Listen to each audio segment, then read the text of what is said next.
Fernando Reyes, Dios te bendiga mucho. Antonio Amaya Fernández, nos dice José, nos dice bendiciones. Rafael de Maya, el tío Moreno, Dios te bendiga mucho. L, Dios te bendiga, compañero. Vamos a ver. Un tema interesante. Le estaba hablando con alguien que aprecio bastante, alguien que ama las escrituras, y solamente sabiendo que ama las escrituras así como la ama, pues ya le tienes que coger aprecio. Y la verdad que para mí es un privilegio tenerte en esta noche, José, te lo he dicho antes, te lo digo ahora. Gracias por querer compartir y de verdad de lo que Dios ha puesto en ti, porque sé que lo repito mucho, ¿vale? Pero es que lo creo de verdad, lo creo de verdad, con todo el corazón. Creo que es importante tener conocimiento y estudiar y es importante pues tener, ¿vale? Buscar y tener, pero no es menos importante el compartir, porque el que comparte está también repartiendo de lo que Dios ha puesto en ti para los demás. Y creo, sinceramente, que es algo muy importante. De ahí que te quiero dar las gracias por querer compartir con todos nosotros y decirte lo que le he dicho a otros hermanos, ¿vale? En Colosenses 3:15, para que veáis que somos bíblicos y además el tema de hoy es solo escritura, ¿eh? Dice ser agradecidos en todo. También te lo quería decir a ti en esta noche, pues eso, de tu disposición, de querer compartir, de aportar tu granito a la enseñanza, a todos, no a una clase, a un tipo de personas, no, no, a todos los que luego puedan ver el vídeo, así. Y para nosotros es un privilegio, créetelo. Dice Romanos 13:7 que pagad según debáis, al que honra, honra, al que respeto, respeto.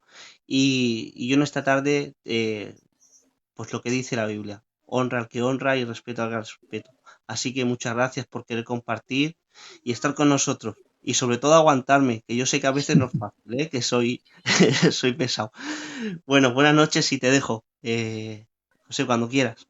Oye, antes de nada, pues saludaros a todos, a todo el equipo, a ti ya te he saludado particularmente, pero nuevamente, públicamente, también te saludo y saludar a todos los hermanos que en esta noche nos estén viendo y que se van a ir agregando para tratar un tema más de los tantos buenos que traéis en sana doctrina y que, bueno, soy un fan de vosotros, de verdad. Estoy ahí escuchando porque lo hacéis muy bien. Lleváis muy buena técnica, tanto el equipo como a los hombres que estáis llamando, que estoy aprendiendo mucho, de verdad, y es algo muy importante, creo, para todos aquellos que amamos las escrituras y que queremos afianzarnos en la palabra del Señor. Como bien dices tú, eh, estudiantes de la Biblia, aprender de la escritura, y esto es muy bueno. Que el Señor os bendiga y el Señor bendiga a toda la audiencia en esta noche.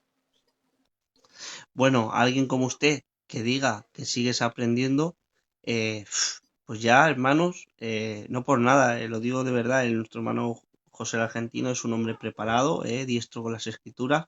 Por eso, si él dice que va aprendiendo, pues todos los que somos más jovencicos, por ejemplo, como en mi caso, imaginaros lo que nos queda por aprender. Nada, cuando quieras, el canal es tuyo. Y nada, un tema que se está perdiendo un poco. Yo creo que se está perdiendo un poquito. Y porque hay mucha apología de la otra parte. De la otra parte hay mucho. Y cada vez más. Y como que se está menguando, se está balanceando para el lado de prima escritura y no de sola escritura, que es el tema que vas a traer hoy, solo escritura. Así que contento de que quieras haber traído este tema y nada, a disfrutar contigo. Adelante. Muy bien, muchas gracias, David. Pues vamos a ver, en los temas precedentes que estuve compartiendo con vosotros, la teología liberal caía dentro de la teología contemporánea. Posteriormente trajimos la suficiencia de las escrituras, que es una vertiente de la teología sistemática, hablando de la bibliología específicamente. Y el tema que vamos a tocar en esta noche es un tema que cae dentro del campo de la teología histórica. O sea que eso es importante para tener nosotros los parámetros y poder regirnos. Antes de empezar, yo voy a hacer dos preguntas. La pregunta es la siguiente. Primero, ¿qué es la teología histórica? ¿Qué es? Vamos a ver, hermanos. Mirad, la teología histórica y la historia de la Iglesia son dos temas diferentes. Aunque están estrechamente relacionados, no es lo mismo. La historia de la Iglesia es, en un sentido, parte de la teología histórica como disciplina de estudio teológico. De la misma manera, por ejemplo, que la exégesis es parte de la teología bíblica. Ahora bien, la historia se pregunta el qué, o sea, qué ocurrió, mientras que la teología histórica es el por qué ocurrió. No podemos tener, hermanos, un por qué sin un qué, pero un qué sin un por qué tampoco es de mucha ayuda. No sé si me habéis entendido con este juego de palabras, pero básicamente es que la historia pregunta el qué ocurrió, y la teología histórica nos habla del por qué ocurrió lo que ocurrió. Así que es importante, hermanos, matizar estos puntos para que entendamos la diferencia. Entender la historia de la Iglesia o la teología histórica y la doctrina, hermanos, nos ayuda a entender la historia del cristianismo desde el primer siglo y por qué hay tantas denominaciones diferentes, tantas enseñanzas diferentes y por qué la situación es la que es. Gloria al Señor. Mirad, la teología básicamente se divide, digo básicamente porque hay muchos subcampos, ¿no? Pero básicamente se divide en cuatro ramas. Cuatro ramas de estudio complementarias, que si lo pusiéramos, hermanos, desde un punto de vista para poder apreciarlo, os voy a poner un ejemplo ahora, pero básicamente lo vamos a dividir en cuatro partes. Teología bíblica, teología histórica, teología sistemática y teología pastoral, que también se llama teología práctica o teología ética. La teología histórica estudia, hermanos, el desarrollo del dogma o de la doctrina, así como los cambios y los énfasis que ocurrieron de la misma en la historia. Si comparamos el estudio teológico a un árbol, vamos a comparar que el estudio teológico es un árbol, la teología bíblica sería la raíz, la base. La teología histórica, que es la que vamos a hablar en esta noche, sería el tronco de ese árbol. La teología sistemática serían las ramas del árbol. Y la teología ética o pastoral serían los frutos y las hojas del árbol. Eso es para que tengamos, hermanos, una panorámica de cómo se distribuyen las teologías y qué es la teología que vamos a tratar en esta noche. Segundito, José, perdóname que te interrumpa. Jero, ¿sabes por qué hay menos gente? Porque lo tienes puesto con privacidad, hermano. Haz el favor y ponlo en público para que así los hermanos puedan conectarse y puedan ver el vídeo. Si no, muchos hermanos no van a poder ver el vídeo. Haz el favor y ponlo en público, ¿vale? Ahora cuando puedas. Vale, que ya vale, hermano. Claro, por eso hay ahora mismo así de gente y no me ha dejado a mí compartirlo en varios sitios, ¿vale? Así que nada, hermanos, cosas del directo. Ha tenido que reiniciar el programa con el que lanzamos y de ahí que esté pasando esto. Pero bueno, ahora mismo se soluciona en un momentico y ya está. Mira, nos está diciendo el Josian, es de Donosti, de San Sebastián, y es profesor de la EBE. Nos está saludando, es moderador de canal. Desde aquí, un abracico grande, Dios te bendiga mucho. Dice mi compañero Eleazar que la verdad que le gustó bastante cuando estuviste la otra vez, José, y dice, hermanos, coger papel y boli, que voy como siempre es para aprender, que hoy para siempre, como siempre es para aprender. Ya está. Hermano, adelante, continúa. Muy bien. Estamos haciendo dos preguntas antes de introducirnos para aquellos hermanos que, bueno, se vayan agregando ahora. La pregunta, ¿qué es la teología histórica? Y hablábamos de que la teología histórica, aunque lleva una compenetración importante con la historia de la Iglesia, no es lo mismo. Y que si fuese un árbol, en las cuatro ramas básicas de la teología bíblica sería la raíz, la teología histórica sería el tronco del árbol, después la teología sistemática serían las ramas Y en la teología pastoral o ética serían los frutos y las hojas del árbol, para que tengamos una visualización completa de lo que es. Y eso es lo primero, que es teología histórica. La segunda pregunta, antes de introducirnos en el tema, es ¿por qué compartir algo de teología histórica? O sea, ¿por qué compartimos esto?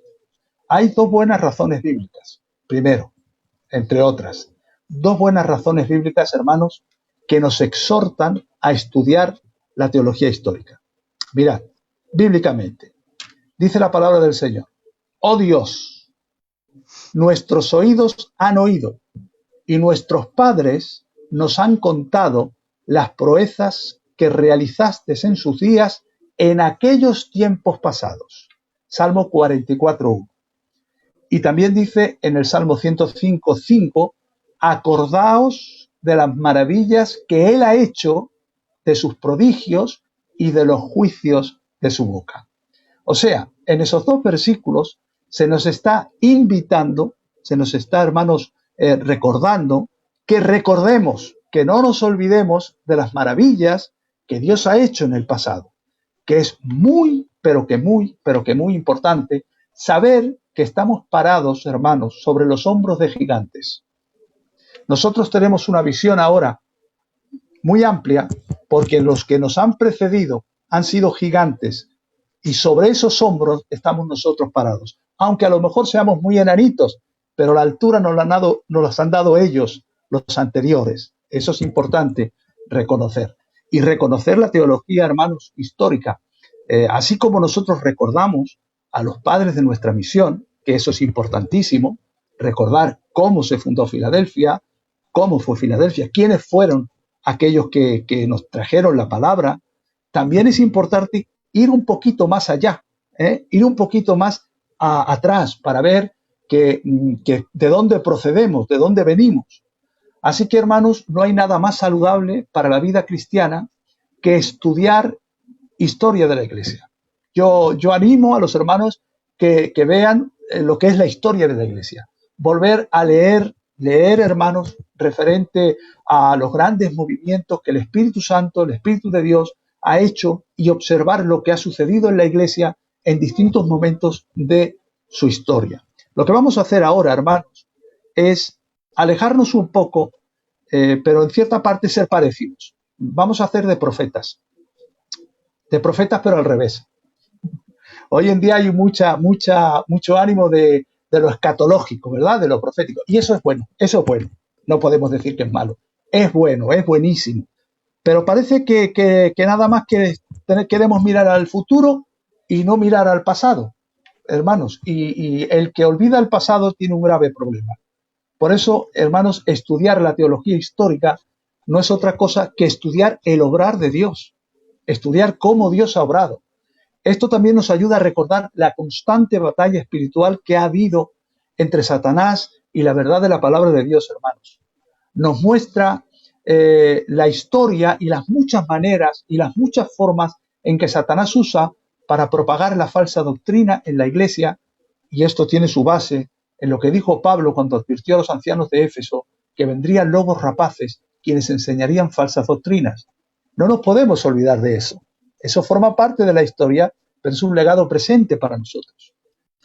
Es mediante el estudio de la teología histórica, hermanos, que vemos cuán verdaderas resultan las advertencias de Pablo a medida que entendemos cómo las doctrinas fundamentales de la fe cristiana han sido atacadas y también han sido defendidas durante más de casi 2000 años de historia en la Iglesia. La historia es la marca indeleble, hermanos, del dedo de Dios en los acontecimientos de la humanidad. Por tanto, tenemos que estar siempre mirando qué sucedió en la historia.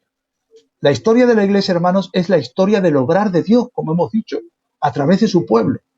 Crecemos espiritualmente a través de ejemplos piadosos de la fe de los que nos han precedido. Es, hermanos, en una era donde estamos viviendo rodeados de enanos, permitirme así, de enanos espirituales, de falsos autoproclamados apóstoles y visionarios, haremos bien, hermanos, en encontrar consuelo para nuestras almas y ejemplo a seguir en las páginas de la historia de la Iglesia. Por tanto, es una asignatura que no debemos olvidar. Teología histórica, historia de la Iglesia, es importante. ¿Por qué? Porque, mirad, no podemos dar una solución a problemas actuales sin comprender las causas del problema. La manera como reconozco una causa, hermanos, es a través del efecto que ésta tiene. La teología histórica nos ayuda a comprender y a analizar las debilidades de la Iglesia en la actualidad, así como las causas y las posibles consecuencias que podría tener para la salud de la Iglesia el entorno que nos rodea. Una Iglesia que no está familiarizada con la teología histórica está condenada a caer y posiblemente caiga en la herejía. Y esto es exactamente lo que está sucediendo en muchas iglesias contemporáneas, que por no mirar a la historia están cayendo en errores que si los hubieran visto mirando la historia de la Iglesia no hubiesen caído. Por tanto, es muy, pero que muy importante mirar esa mirada hacia atrás de la teología histórica. Dicho esto, el tema que hoy nos atañe, hermanos, es la sola Escritura. Mirad, surgiendo de la Reforma en el siglo XVI, fue tocada una trompeta, hermanos. Esa trompeta tocada fue un llamado a la sola Escritura. Realmente fue el fundamento de las otras 4 solas, porque sola Escritura no está sola.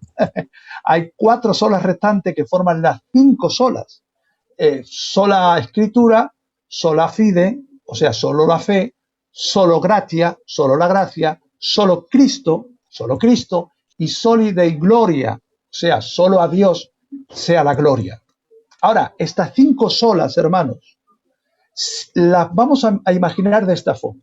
Vamos a pensar en las 5 solas de esta manera. Vamos a imaginar un templo majestuoso, un templo precioso, un templo de estos antiguos, magnífico. Bien, el cimiento sobre el cual descansa todo el edificio es sola Escritura. Todo aquello en lo que creemos, todo lo que obedecemos, todo lo que consideramos de valor en las convicciones de nuestra alma, está basada sobre el cimiento estable de sola Escritura. Es a partir de sola Escritura, sobre el cimiento sólido de la palabra, que todo el edificio de las 5 solas descansan. Alabado sea Dios, hermanos. La Iglesia Católica dijo, las Escrituras más la tradición, las Escrituras y las jerarquías eclesiásticas, las Escrituras y los concilios de la Iglesia, las Escrituras y la autoridad papal. Y los reformadores fueron tajantes, directos, determinantes. Dijeron, no, solo las Escrituras.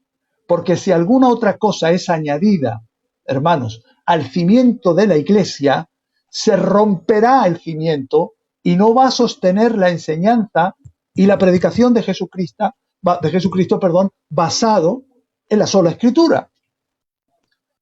Sobre este cimiento, hermanos, de sola Escritura, hay 3 pilares inmensos, hermanos, que enmarcan el Evangelio y sostienen en su proposición más básica y elemental.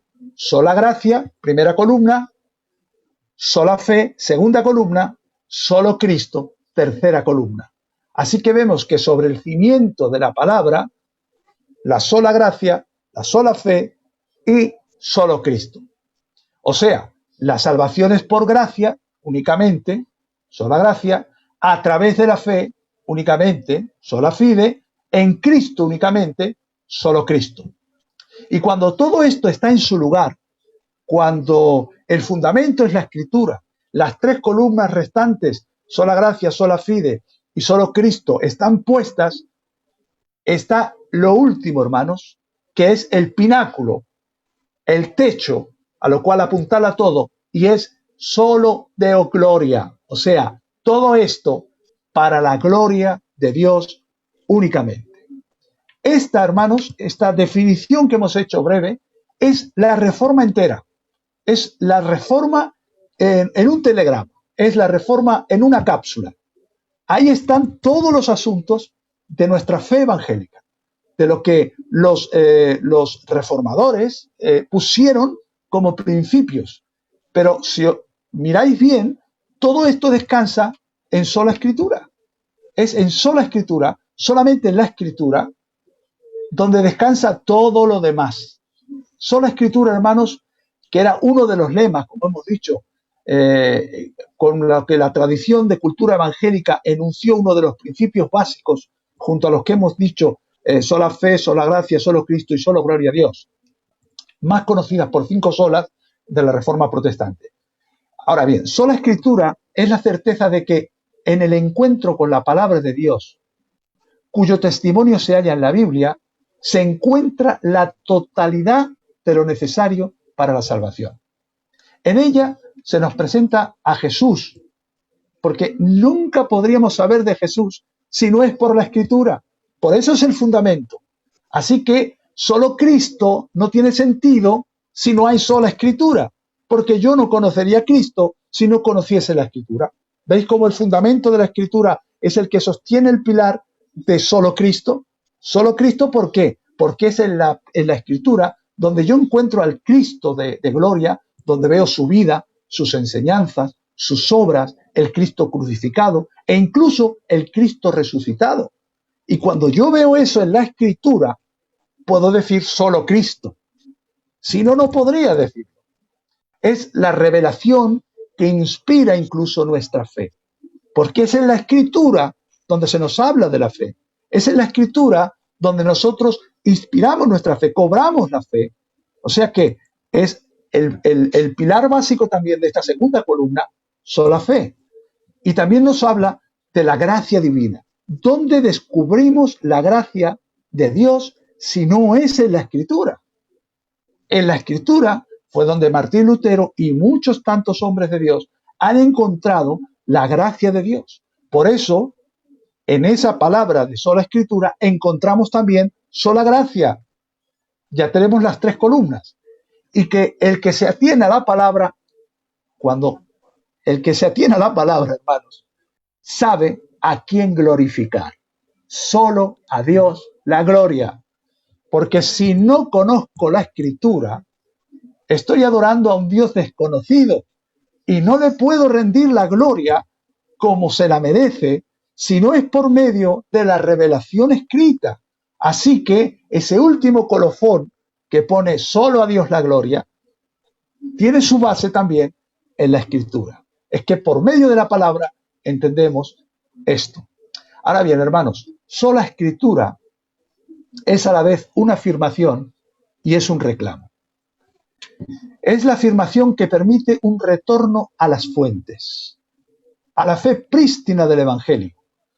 Con esta expresión se buscaba recuperar la fe sencilla y sin boato que se había extraviado en el camino de una iglesia corrompida por el poder y el orgullo, y para ello encontró en el Libro Santo su inspiración y la suficiente guía con la cual sostenerse. Pero a la vez era un reclamo, era la forma de dejar atrás la teología escolástica con su apelación a la tradición y sus elaborados argumentos abstractos. La tradición, formada básicamente por los concilios, librada al arbitrio del magisterio, del poder eclesial y de la filosofía griega, Platón, en la tradición de Agustín de Hipona, y Aristóteles, en el caso de Tomás de Aquino, y que se habían constituido en la base argumentativa de la fe cristiana. La Biblia quedaba atrapada en el poder eclesial que la encerraba en sus catedrales sin dejar su lectura abierta al pueblo. La Biblia quedaba atrapada en un latín que ya no era la lengua vulgar de Jerónimo de Estridón. La Biblia era pasada por el filtro de una filosofía aristocrática de intereses políticos y económicos. El retorno a la Biblia como única fuente de fe y doctrina era una poderosa crítica, hermanos, a la corrupción del poder de la Iglesia, a la manipulación de la fe de la gente sencilla y al modo en el que se había construido el hacer teológico. Eso, hermanos, era una demanda que así vemos en la Escritura. Gloria al nombre del Señor. Sola Escritura, hermanos, es importantísimo en nuestra fe evangélica. Es importante porque sin la sola escritura estamos perdidos. ¿Os habéis parado a pensar si no tuviésemos la escritura por un momento? Bueno, lo que los reformadores quisieron decir con sola escritura, y quiero decir que este lema de sola escritura no fue inventado por Lutero, sino que posteriormente se formuló esas 5 solas, sola escritura, sola gracia, sola fide, sola Dios la gloria, etc. Sola escritura era importante porque definía muy bien y definía muy claramente lo que creían y lo que creemos, ¿vale? Mirad, en el año de 1555, en Inglaterra, se produjo una marcha atrás en el proceso de la Reforma. Inglaterra no entró en la Reforma con Enrique VIII. Enrique VIII era simplemente un cismático. Buena parte de su teología, hermanos, era una teología católica, no era una teología reformada.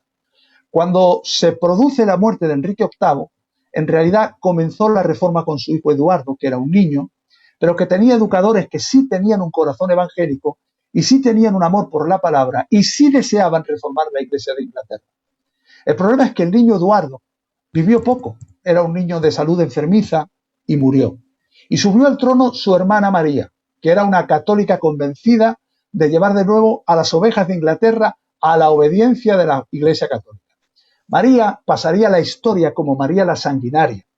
De hecho, el obispo de Londres generalmente, cuando María no conseguía quedarse embarazada de Felipe II de España, lo atribuía a que María no quemaba suficientes protestantes, porque si quemase los suficientes, seguramente quedaría preñada y proporcionaría un heredero al trono inglés. Y eso significó, hermanos, que muchos de aquellos protestantes, de aquellos reformados, tuvieran que pasar ante tribunales especiales donde se les juzgaba por herejes y a continuación, se les ejecutaba. En 1555, uno de los reformadores, que se llamaba John Rogers, compareció ante la alta comisión por cargos de herejía. El obispo, Stephen Gardiner, que además era el Lord Canciller de la Reina María, en un momento determinado le dijo: hijo, tú no puedes probar nada por la escritura. La escritura está muerta y tiene que tener un expositor que esté vivo. A lo cual Rogers le contestó: no, la escritura está viva. Esto, hermanos, es precisamente la centralidad de la Biblia cuando se examina desde el punto de vista de la Reforma. Para los reformadores, la Biblia no solo era la palabra de Dios, para ellos era una escritura viva que no necesitaba de una jerarquía eclesiástica que la interpretara y la retorciera, que no tenía una autoridad humana por encima, sino que por ser la palabra de Dios estaba viva y que por supuesto era algo que podía cambiar la vida de los seres humanos. El mismo Lutero dijo: nunca hemos deseado otra cosa más que la libertad de tener la palabra de Dios o las escrituras para enseñarlas y practicarlas. La base de la Reforma es precisamente eso, hermanos. A lo único que aspiramos es a contar con la Biblia, la palabra de Dios, para poder enseñarla a otros y además acomodar nuestras vidas a sus mandatos.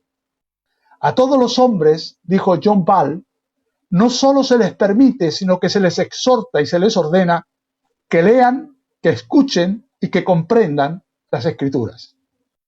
Frente a una Biblia que había sido secuestrada, David, durante más de un milenio, a la que solo habían tenido acceso personas de educación superior o clérigos que conocían el latín y que ya en los tiempos de la Reforma era una lengua muerta que no circulaba, y que podían leer esa versión antigua de Jerónimo, la Vulgata Latina, los reformadores decían: devolver la Biblia al pueblo y dársela ya, y devolverla en su propio idioma. Así que, hermano, la Reforma insistió en la necesidad de tener un auténtico apetito por la palabra de Dios.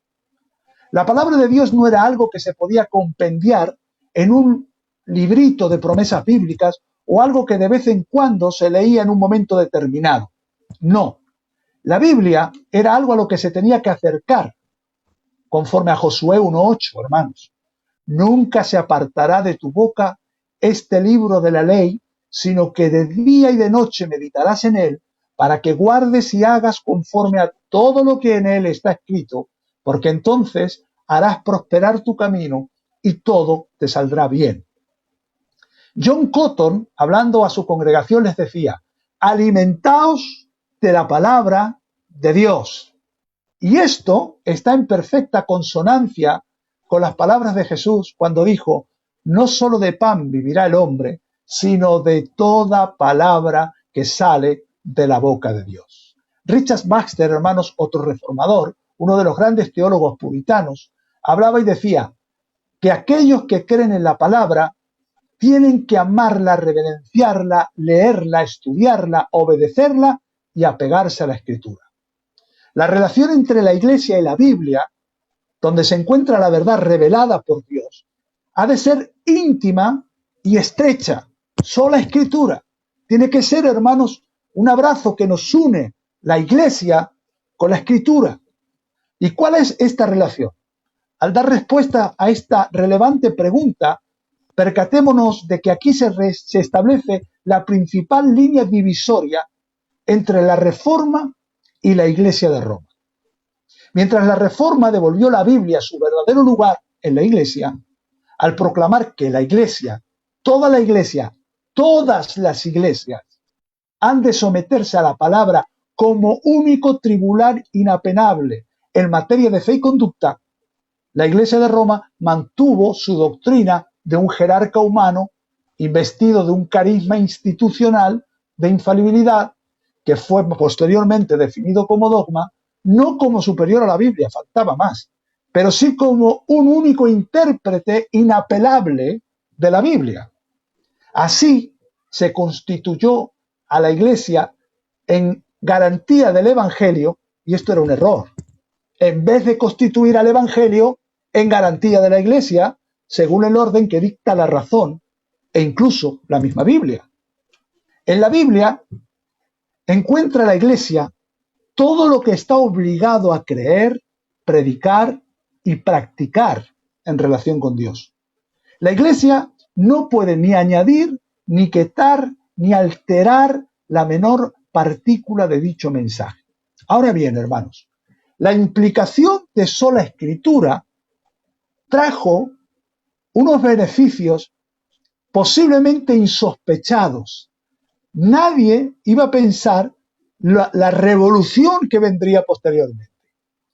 Mirad, hermanos, cuando los reformadores traducen la Escritura a las lenguas vernáculas, porque ellos entendían que la Biblia tenía que ser el centro de las iglesias, la Biblia tenía que ser el centro de las personas, solo la Escritura, donde hallamos todas las doctrinas, toda la revelación, todo lo que Dios quiere de nosotros.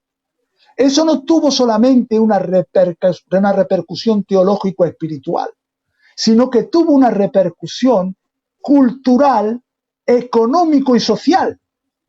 ¿Por qué? Porque tradujeron la Escritura, pero ahora se encontraron un problema. La mayoría de la gente era analfabeta, no sabía leer. Ya hemos traducido la Biblia, pero ¿y ahora qué hacemos? ¿Cómo la van a leer? ¿Cuál fue la respuesta de los reformadores? Vamos a darle escuela, alfabetizar al pueblo de una forma gratuita. Y así lo hicieron, por ejemplo, en Alemania, por ejemplo, en Suiza, por ejemplo, en los diferentes lugares donde el protestantismo, con ese lema de sola Escritura, mirar la repercusión que tuvo. ¿Cuál fue la consecuencia? Que el pueblo se alfabetizó, y un pueblo alfabetizado, que ya era capaz de leer la Escritura, no solo obtuvo un beneficio espiritual, no solo obtuvo un beneficio teológico, sino que obtuvo un beneficio cultural y económico. Cuando la contrarreforma del catolicismo se genera posteriormente en el Concilio de Trento, con ese concilio se sumerge absolutamente a la Iglesia Católica y precisamente a los fieles católicos en la más absoluta incultura y pobreza. Dice Arturo Pérez Reverte, un hombre que hace muchos libros, que España se buscó la ruina cuando no aceptó al Dios de la Reforma. Iñaki Gabilondo, un periodista también, decía, razón, porque al no aceptar la idea luterana, la idea reformista de escuelas a través de sola escritura, el pueblo se mantuvo en la total y absoluta ignorancia. El resultado fue que tuvimos en España y en los países que predominaba el catolicismo una incultura que llevó a una pobreza extrema. De ahí las diferencias que existen entre los países protestantes y los países católicos. Hay una diferencia misma. Ellos en Europa nos llevan una capacidad mucho más adelantada. ¿Por qué? Por el principio de sola escritura, David. Sola escritura generó todos esos beneficios a nivel humano, a nivel cultural, a nivel socioeconómico, pero también, por supuesto, generó un beneficio espiritual y puso a la Biblia en el lugar que le correspondía dentro de la congregación. Ahora vamos a ver, hermanos, el siguiente asunto es ¿qué es sola escritura? Y yo quiero matizar aquí una diferencia, porque no es lo mismo sola escritura que lo que me acababas de decir tú hace un ratito. ¿Qué me decías tú hace un rato, aparte en privado, que era muy parecido a sola escritura? Prima. Prima escritura. Eso es, David. Dilo tú, dilo. No, prima escritura. Prima escritura. Hay una diferencia. No es lo mismo prima escritura que sola escritura. Porque prima escritura, sí, dicen que la Biblia es importante, es una revelación, pero que no es toda la revelación. Ese es el concepto católico, ese es el concepto que en Trento la Iglesia de Roma argumenta y establece. Y ellos dicen, además de la revelación sobrenatural según la creencia universal de la Iglesia declarada por el Santo Sínodo de Trento, están contenidos los libros y escritos y las tradiciones no escritas que han llegado a nosotros. Dicho de otra forma, no solamente es la escritura, sino que hay que añadir también el magisterio de la Iglesia, el que pueda interpretar las tradiciones y todo ese largo etcétera y coletilla que trae la prima escritura. Ahora bien, lo que no es sola escritura. Vamos a ver lo que no es. Sola escritura no es la afirmación de que la Biblia contiene todo el conocimiento habido y por haber. No, no nos equivoquemos. La Biblia no es un libro de ciencia, ni tampoco es un manual de cómo ensamblar un vehículo, por ejemplo.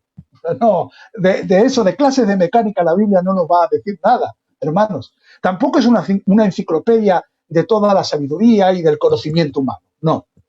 Todos aquellos que objetan de que hay verdades que se encuentran fuera de la Biblia, no afecta en lo más mínimo a la doctrina de sola escritura.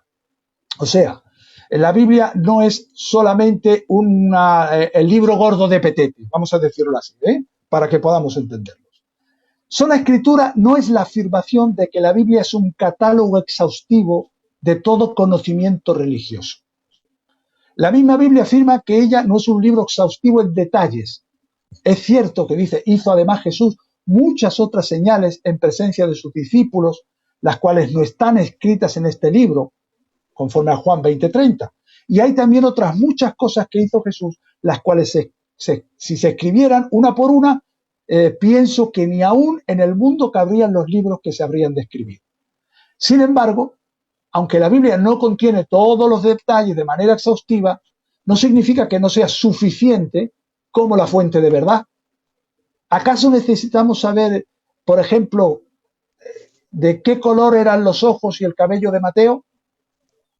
Pues no, y seguro que tenía un color de ojos y un color de cabello, pero la Biblia no lo dice porque no es necesario. ¿Necesitamos saber con detalle cuáles eran los platos favoritos que comían los apóstoles? No. Seguro que no. Por eso tampoco la Biblia lo dice, aunque aparece el pescadico por ahí. Eso ya no son indicios. ¿O qué ropa usaba Judas Iscariotes? Tampoco lo dice. Es obvio, hermanos, que la Biblia no necesita ser exhaustiva para poder ser suficiente. Atención, como nuestra fuente de verdad divina. La Biblia nos provee el conocimiento necesario que Dios planeó que tuviésemos, tal y como Juan nos lo dice. Pero estas cosas se han escrito para que creáis que Jesús es el Cristo, el Hijo de Dios, y para que creyendo tengáis vida en su nombre. Gloria al Señor. No sé, David, te veo, si quieres preguntar algo, yo voy a tomar un traguito de agua con vuestro permiso. Sí, tranquilo.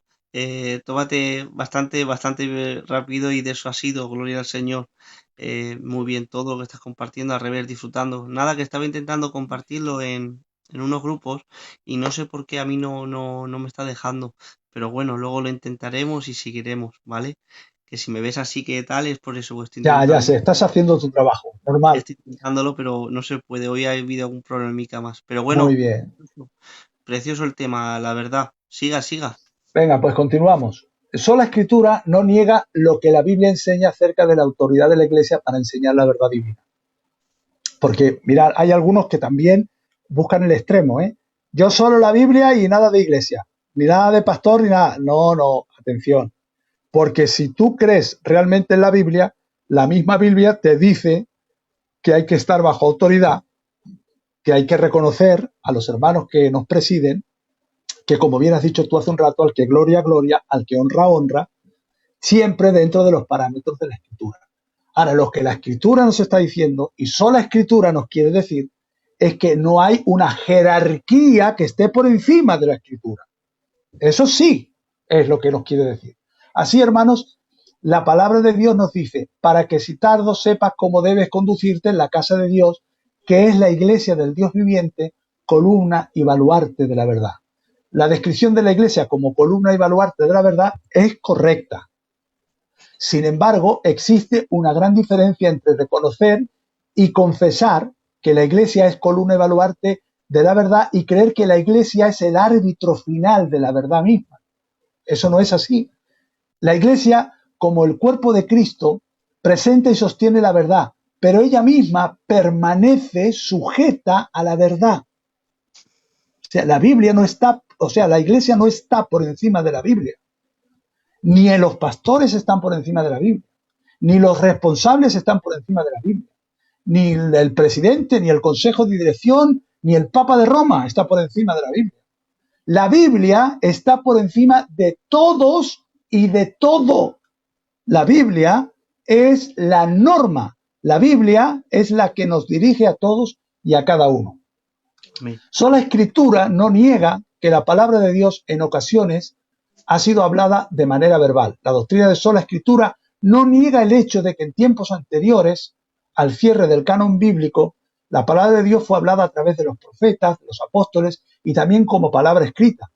Pero lo que sí afirmamos y sentenciamos es que todo lo que Dios le plugó que tuviésemos como infalible, autoritativo y que apela a nuestra conciencia en la actualidad, Él lo ha provisto en las Escrituras, las cuales son ciertas, seguras, claras, comprensibles y sobre todo dignas de confianza. Gloria al Señor. Amén. Bien, hay bastantes puntos, pero voy a deciros qué es, qué es sola Escritura. Sola Escritura es la única regla de fe para la Iglesia. La única regla de fe. La única que ata nuestras conciencias. Amén. Nuestras conciencias no las ata una denominación. Nuestras conciencias no las atan unas normas establecidas. No. Nuestras conciencias son sujetas a la palabra de Dios. Martín Lutero lo dijo muy claro en la Dieta de Worms. A menos que no se me convenza por las Escrituras de que estoy equivocado, mi conciencia es prisionera de la palabra de Dios. Y no es bueno ir en contra de la conciencia. Ni quiero retractarme, ni me voy a retractar. Así que nosotros, la única cosa que nos ata a nuestra conciencia es la palabra de Dios. Es la Biblia la que nos sujeta. Eso significa que toda norma, todo consejo, todo lo que se establezca, si no tiene base bíblica, no tiene por qué atarme. No tengo por qué sujetarme. Me puedo sujetar en obediencia, hermanos. Me puedo sujetar por amor, por no hacerle daño a otros, pero mi conciencia no está atado a eso, porque solo la Biblia es la que ata mi conciencia. Alabado sea el nombre del Señor. La Biblia es la única regla de fe en la Iglesia. El énfasis aquí, hermanos, es la naturaleza de las mismas Escrituras. Son la palabra de Dios, la revelación que proviene del aliento mismo de Dios, la cual es suficiente como regla de fe necesaria para la misión de la Iglesia en este mundo. Por tanto, solo la Escritura, sola Escritura, es la única regla de fe para nosotros. Todo lo que necesita para ser cristiano se encuentra en las Escrituras. Solamente ahí, hermanos.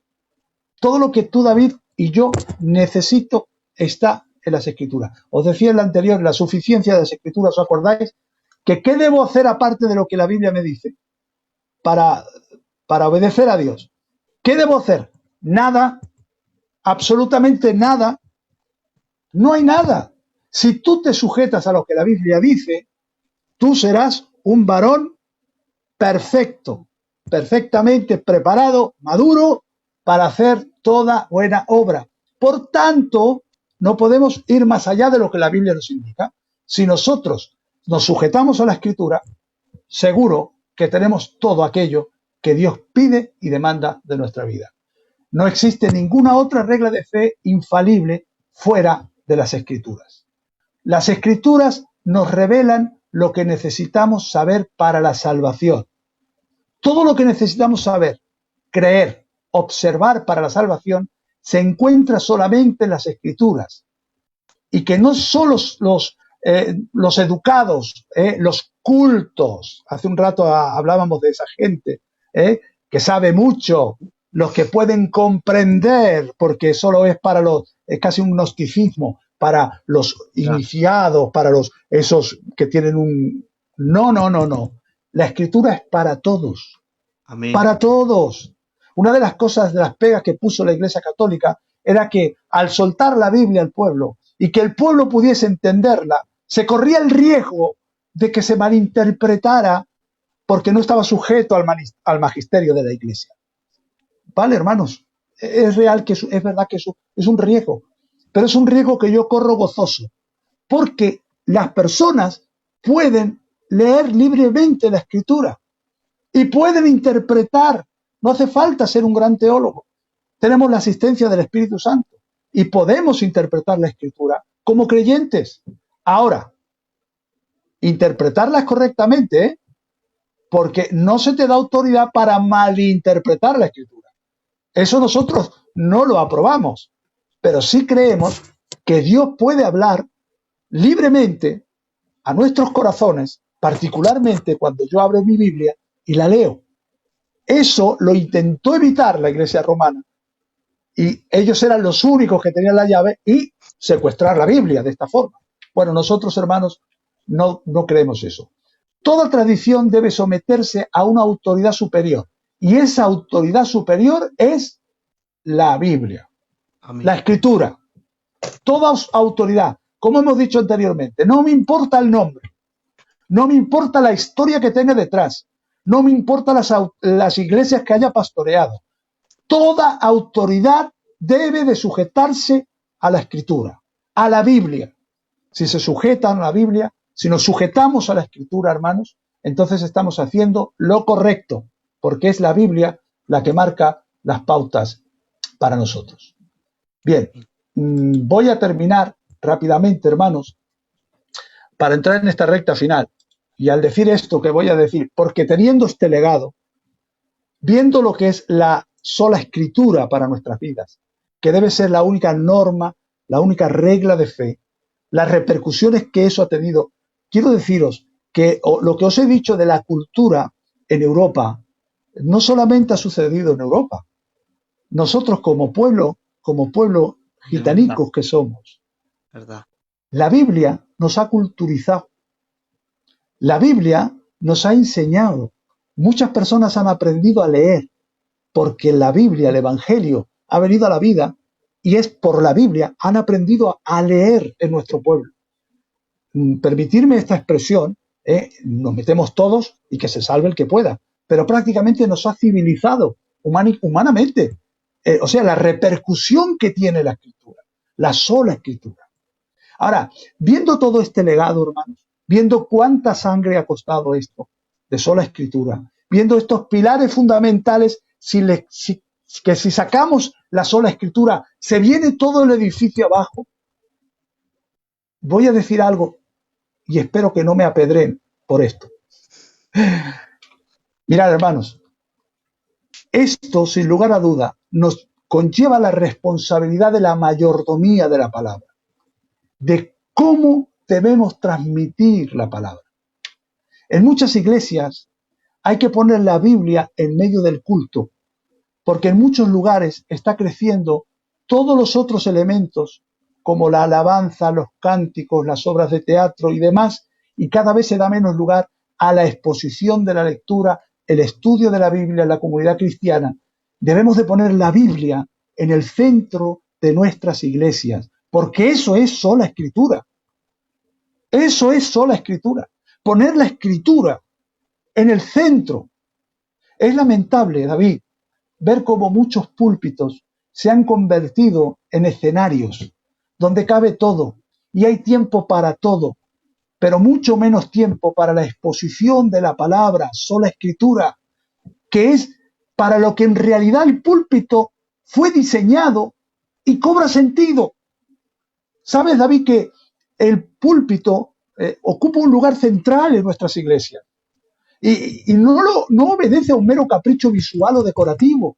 ¿Qué va? Eso expresa una verdad teológica por detrás, que emana de la Reforma, que emana de sola Escritura, en contrariedad con lo que la Iglesia Católica cree. Si tú pasas a una Iglesia Católica, tú con lo que te vas a encontrar en el centro es el altar, porque ellos le dan prioridad teológica al sacrificio de la misa. ¿Y dónde se encuentran los púlpitos? Pues ahora en unos atriles, en un costadito, que casi ni se ve, o en esos lugares altos que había, creo que se llaman abón o mabón o algo así, le tienen un nombre específico, que era de donde de vez en cuando se daba la homilía en latín que nadie la entendía, ¿vale? Pero cuando los reformadores llegan y rescatan sola Escritura, ellos dicen, no, la Biblia tiene que ocupar el centro. Por tanto, ponen, hermanos, al púlpito en el centro de la iglesia. En las iglesias nuestras, ahí está el púlpito, en el medio. Y esto nos está indicando que es en ese púlpito donde tenemos que poner esa Escritura, y desde ese lugar la Escritura tiene que correr. La sola Escritura tiene que venir a nuestra vida. Esto tiene que ver con la relación estrecha y directa con sola Escritura, pues es desde el púlpito de nuestras iglesias, el lugar central en las congregaciones, David, desde donde tenemos que proclamar la sola Escritura, solo la palabra de Dios. Esto es importantísimo para nosotros. David, vivimos en una generación que ha comprometido el sagrado mandamiento de la exposición de la palabra. La exposición está siendo reemplazada con el entretenimiento, la predicación con la actuación, la doctrina con el drama y la teología con la teatralidad. Y esto es así. Lamentablemente, la exégesis y la exposición bíblica han abandonado el púlpito. Su lugar lo ha ocupado el histrionismo, la falta de preparación o las historietas de experiencias espirituales extraordinarias. Personas que tienen la pretensión de haber recibido revelaciones de una versión, según ellos, mejorada del Evangelio. Vaya, vaya. Lamentablemente, muchas iglesias han asumido estos principios y han dejado de proclamar la palabra de Dios, la sola Escritura, con claridad y con frecuencia. Hoy proliferan los púlpitos, ¿verdad? Pero no la verdad, no sola Escritura en todos los púlpitos. Tristemente, hermanos, hemos visto en los últimos años una proliferación del error de la mentira y del engaño. Y esto se debe a una sola razón: ignorar el principio de sola escritura. Lo que creemos, enseñamos y hacemos en la iglesia cristiana depende, hermanos, de la autoridad que le concedamos a la palabra de Dios. La Biblia es la base de lo que nosotros creemos y de lo que nosotros enseñamos. Lamentablemente, algunos han hecho del púlpito su trono, de la iglesia su reino y de la Biblia una herramienta de manipulación. Así de claro. En lugar de adaptar la fe cristiana, como dije el otro día, a una iglesia hermana, para satisfacer las necesidades de los consumidores, debemos proclamar la Biblia como la única opción de la verdad salvadora. La verdad bíblica es indispensable para el entendimiento, el nutrimiento y la disciplina de la iglesia. Sola escritura. Si evaluamos, David, nuestra predicación por lo que desea la congregación, podemos estar cocinando una receta para obtener herejía. A veces estamos dando lo que la gente quiere oír, ¿verdad? Y eso es peligroso. No estoy diciendo que nuestras congregaciones sean heréticas, Dios me libre. Solo que la palabra de Dios y no la opinión popular debe ser la prueba de nuestra fidelidad. Es el llamado de los pastores, de los siervos de Dios, a alimentar el rebaño con la palabra de Dios, no complacer a las personas con lo que desean escuchar. Sola escritura. Predicar la palabra de Dios. Solamente en la luz de la verdad de Dios, que es la escritura, podemos entender correctamente y ver la provisión de Dios para nuestra necesidad. La Biblia, por tanto, debe ser enseñada y predicada en las iglesias. Los sermones, las exposiciones, las predicaciones deben ser exposiciones bíblicas, enseñanzas bíblicas, no expresiones de opiniones de predicadores o ideas de lo que me parece. No podemos conformarnos con nada menos que con sola escritura. Es la palabra de Dios la que necesitamos en nuestros púlpitos. Tenemos iglesias, David, iglesias que sufren de enanismo. Iglesias que sufren de enanismo a causa de que su fuente de alimentación no es la palabra de Dios. Y sustituyen esto con tradiciones culturales, que hay muchas, y experiencias humanas, las cuales lamentablemente son puestas al mismo nivel de la palabra de Dios. Y esto es malo, no es bueno. Cuando esto ocurre, cuando esto pasa, cuando esto es así, cuando una iglesia no está fundamentada en la palabra de Dios, en la sola escritura, y por la palabra de Dios, en la sola escritura, se produce una regresión al infantilismo. O sea, dicho en un lenguaje más sencillo, en vez de ir para adelante, vamos para atrás como el cangrejo. En vez de madurar, nos infantilizamos cuando una iglesia está fundamentada de esta forma. Por eso dice el Señor a alguna iglesia, aunque después de tanto tiempo ya deberíais ser maestros, todavía es necesario que se os vuelva a enseñar lo más elemental de la palabra de Dios. Había pasado el tiempo, pero no habían madurado, sino que habían ido al contrario, hacia atrás.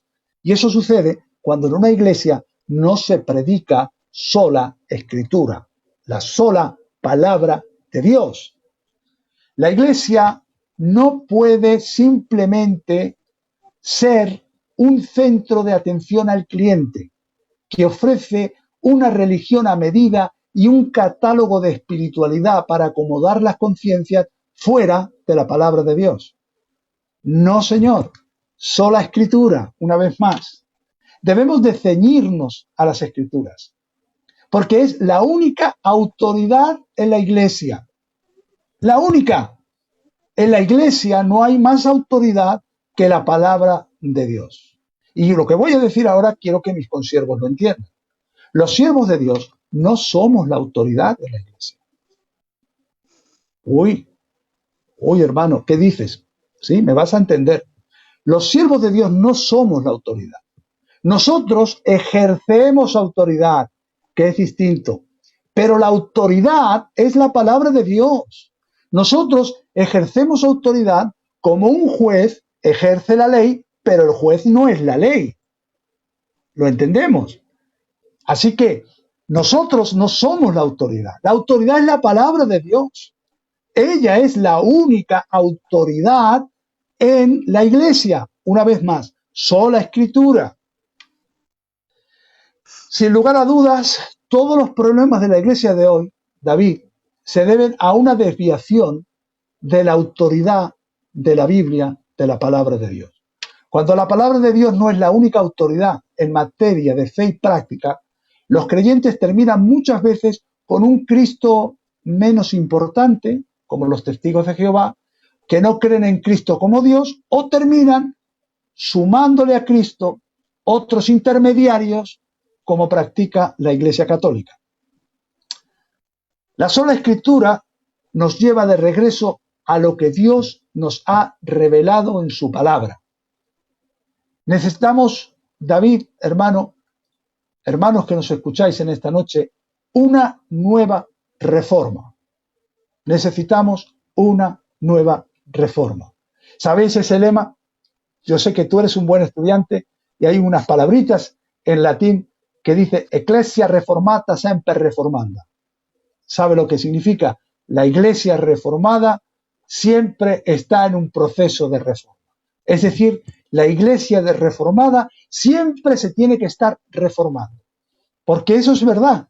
La iglesia siempre tiene que estar mirando, siempre tiene que estar reformándose.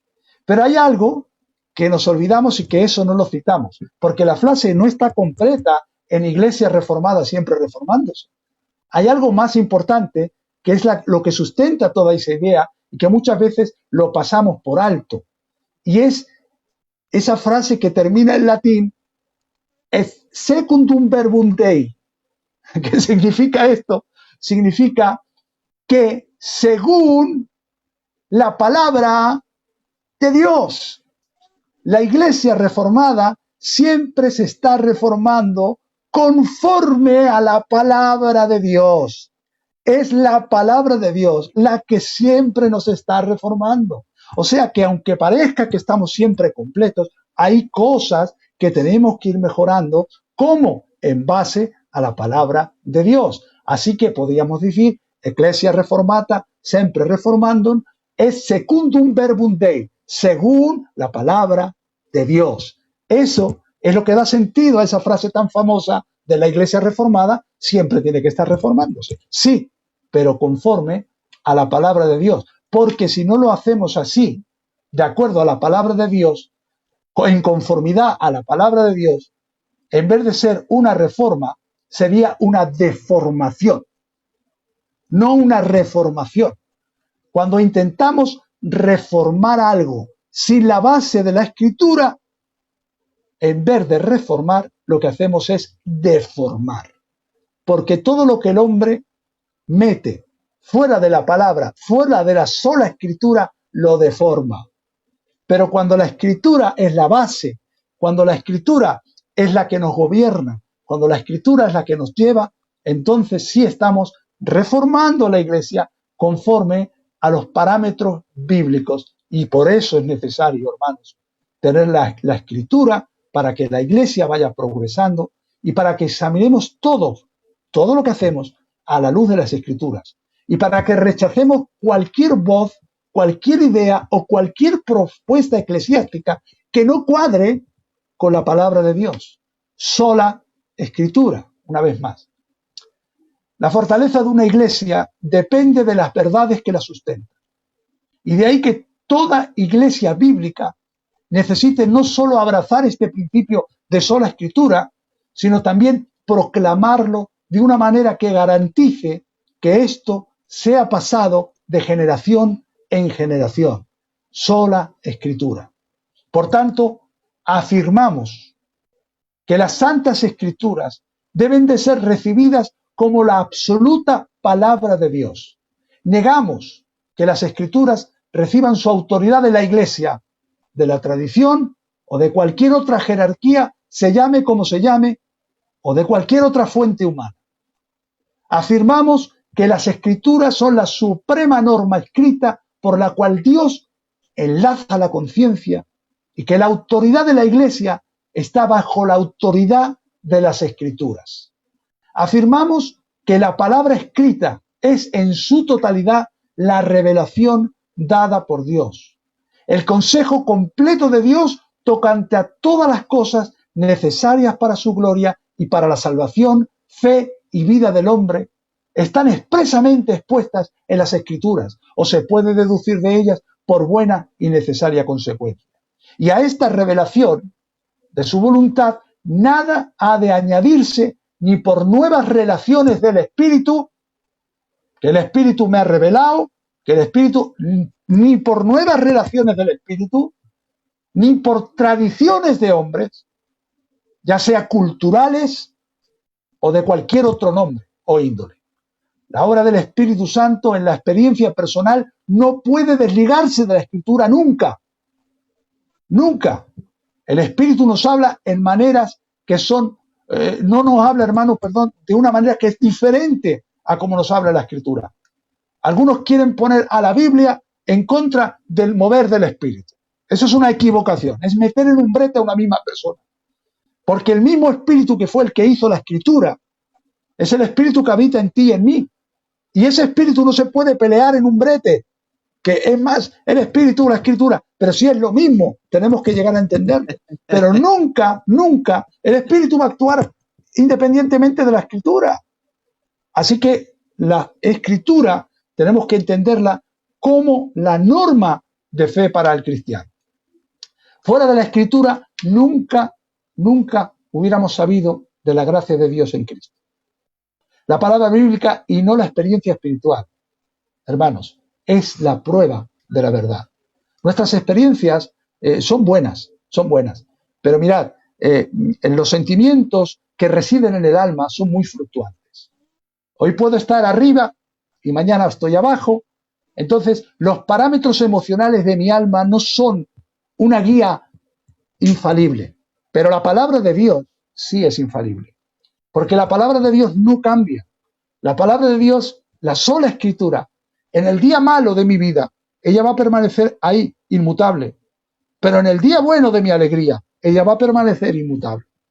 Qué sabio es Dios, David, que no ha dejado a nuestro propio arbitrio el conocimiento de Dios, sino que lo ha dejado escrito en su santa y gloriosa palabra de Dios.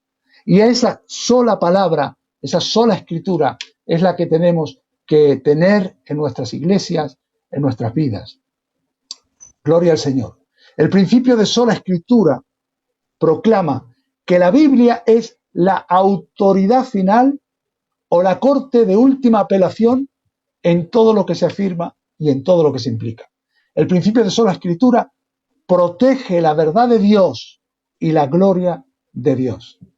Por tanto, quiero finalizar. Sola Escritura nos señala nuevamente al Dios que siempre habla de verdad, que nunca se contradice a sí mismo y que siempre ha comprobado ser confiable. Confiable para todos nosotros. Sola Escritura. Una verdad que los reformadores, hermanos, junto con las otras 4 solas, establecieron que forma los lemas de nuestra fe, los lemas de lo que creemos. Porque yo creo que aquí, en cuanto a esto, no hay ninguno de los que aquí estamos que estemos en contra de esto que estamos exponiendo. No me importa el color de la denominación, seamos pentecostales, bautistas o cualquier otra denominación evangélica, estoy hablando, que estaremos todos de acuerdo en todo esto que acabamos de exponer. Sola Escritura como base fundamental, sola gracia, sola fe, solo Cristo, y todo esto para la gloria de Dios. Porque nunca entenderemos en darle la gloria a Dios, sino es con el conocimiento de las Escrituras. Aquel que conoce las Escrituras se convierte en un verdadero adorador, porque sabe a quién le está adorando. Qué malo es, hermanos, no adorar a quien no se conoce, ¿verdad? Pero cuando adoramos a quien conocemos y la Escritura nos dice quién es a quien adoramos, todo esto cobra un sentido, todo esto cobra una grandeza, todo esto tiene una guía, todo esto tiene, queridos hermanos, una estructura. Sola escritura. Sola escritura. No solo tú con tu Biblia. Atención, que yo no estoy defendiendo a los guerrilleros que cogen su Biblia y dicen ya no tengo necesidad de iglesia. No estoy hablando nada de eso. Atención. Porque la misma escritura, como he dicho anteriormente, ella me está diciendo lo que es la iglesia, que no debemos de dejar de congregarnos, que hay que considerar a los siervos, que Dios ha establecido ministerios para el desarrollo de la iglesia. Todo eso es bíblico, pero no lo creemos de forma independiente, lo creemos porque lo dice la Escritura. Pero nuestra norma de fe es las Escrituras. No creemos en otra cosa que no sea la palabra de Dios. Hoy necesitamos mirar hacia atrás, David y hermanos que me estáis escuchando. Necesitamos mirar un poco hacia la historia para no ir cayendo en los errores que están sucediendo a nuestro alrededor. Yo termino como comencé. Hoy en día hay mucha deseo de estudiar catología. Maravilloso. Estudia catología porque eso es bíblico y está muy bien. Pero, queridos hermanos, muchas veces estoy viendo que la escatología está sirviendo, en algunos casos, no digo siempre, para unas disputas y unas, controversias y poco estudiamos lo que es historia, poco estudiamos lo que ha sucedido, poco estudiamos los cimientos fundamentales. Y sin lugar a dudas, la sola escritura es un cimiento estable, incluso para estudiar escatología, para estudiar cristología, para estudiar esos temas que son tan atrayentes, que nos gustan mucho y que son bíblicos, por supuesto. Pero si no tuviéramos la escritura, nos quedaríamos en un vacío. Así que, David, esto es lo que Dios puso en mi corazón para compartir con todos vosotros. Sola escritura. No te olvides nunca de la palabra de Dios. Sola escritura. Sobre otra cosa no podemos edificar. Edificamos sobre la sola escritura. Gloria al Señor. Gloria al Señor. Yo lo estaba escribiendo por ahí. La verdad que me he estado gozando. Ha habido unos momentos que me he quedado así embelesado, escuchándote, dándome un gozo grande, gozo grande. A mí es algo que me encanta cuando empezáis así y dais la gloria y le dais la primacía a las escrituras. Es como un salto, un pellizco que te da en el alma, ¿vale? Y pues por eso me queda así un poquito, pero he estado gozando de verdad. Eh, si es que ya, no, ya me has desencajado, ya no sé ni preguntar. Bueno, hermano, si alguien tiene alguna preguntita, por favor, yo se las pongo. Eh, Mira, José, Dime. ha habido algo que has dicho que me ha gustado mucho, que dice que, como hablaste la otra vez de nuestra suficiencia de las escrituras, y hoy solo escritura, y va muy pegado, y decías que el cristiano o el hijo de Dios solamente tiene la obligación de estar conformándose con las escrituras, ¿no? Entonces, hay, porque mira, hay un tema que es una frase que se va diciendo mucho, ¿vale? Es una frase bueno, yo lo he escuchado muchas veces, hermano, no sé si los que me estáis viendo no lo habéis escuchado, pero yo, un servidor que está aquí, sí. Hay gente que te dice que que Dios es más grande que la Biblia. Y entonces, claro, como es más grande que la Biblia, tú no te puedes solamente conformar con las escrituras, porque si no, como que estás rebajando la persona de Dios. ¿Qué podrías decirnos? Porque es una argumentación falática, es una falacia todo. Porque Dios no puede ser más grande de lo que su palabra dice. Vamos a ver, la misma Biblia dice que Dios es eterno, que Dios es omnipotente, que Dios es omnisciente, que Dios es omnipresente. Que me diga alguien qué más que eso puede ser Dios. Si es omnipotente, que todo lo puede, que todo lo sabe, que está en todo lugar, que tiene todas las capacidades habidas y por haber, ¿cómo puede ser Dios más que eso? Dios es lo que dice que es. Dios no es lo que yo creo que es, ni lo que tú crees que es. Dios es lo que Él dice que es. Por eso Él ha tenido que revelarse a nosotros en su palabra y decirnos lo que es. Y en su palabra Él nos dice que es omnisciente, que es omnipotente, que es omnipresente, que todo lo sabe, que todo lo puede. Que me diga alguien cómo puede ser alguien más que eso que dice. Eso es imposible. Eso se utiliza con una idea de que la Biblia quede un poco relegada porque yo busco a algo más superior. O sea, Dios es más que la palabra. Pues me vais a perdonar, pero no. Dios no es más que su palabra. Dios es lo que dice que es. Y no creer a lo que Dios dice de sí mismo es no creer a su palabra. Y yo no puedo creer en Dios sin creerle a Dios. Por tanto, como le creo a Dios y creo su palabra, que es lo que Él me dice, Dios no puede ser más de lo que Él dice que es. Eso está claro. Bueno, yo creo que es claro lo que ha dicho el hermano, el expositor en esta noche.